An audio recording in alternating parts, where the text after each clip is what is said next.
Good afternoon, everyone, and thank you for joining us. The family of Robert Brooks has filed a civil lawsuit against the staff members of the Marcy Correctional Facility, who they say were either directly or indirectly involved in the beating of Brooks last month inside the prison.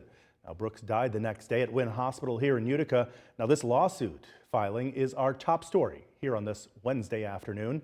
A press conference just wrapped up within the past few minutes. Their attorneys say one of the mysteries of this case is why their loved one, Robert Brooks, was brought to the Marcy Correctional Facility when he had previously been housed nearby at the Mohawk Correctional Facility.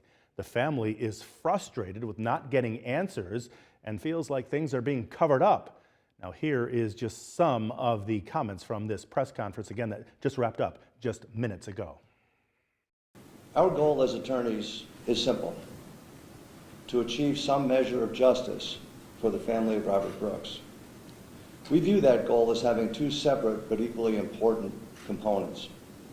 First, we will pursue all legal avenues available to obtain compensation for Robert's family for what Robert endured in the last hours of his life and what his children have lost as a result of his death.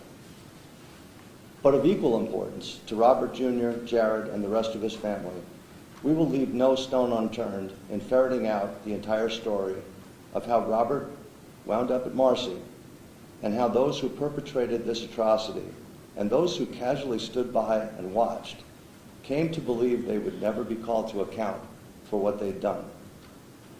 The complaint filed in federal court this morning details not only the acts of hatred and violence perpetrated against Robert Brooks, but numerous instances displaying a pattern of similar conduct that have been reported for years and never adequately addressed. Our family is devastated, but we are also committed. We're going to use our agony to fight for justice so that no one has to watch clips of devastation 30 minutes at a time or go through the plethora of emotions that I've gone through in the last month. This pain must lead to justice for my father and for our family, and we will not stop fighting until we get it.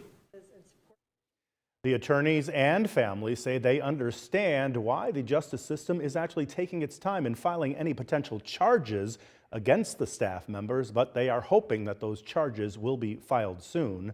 They also said an official cause of death has not yet been determined, at least to their knowledge, which may be the reason for the delay in filing any charges.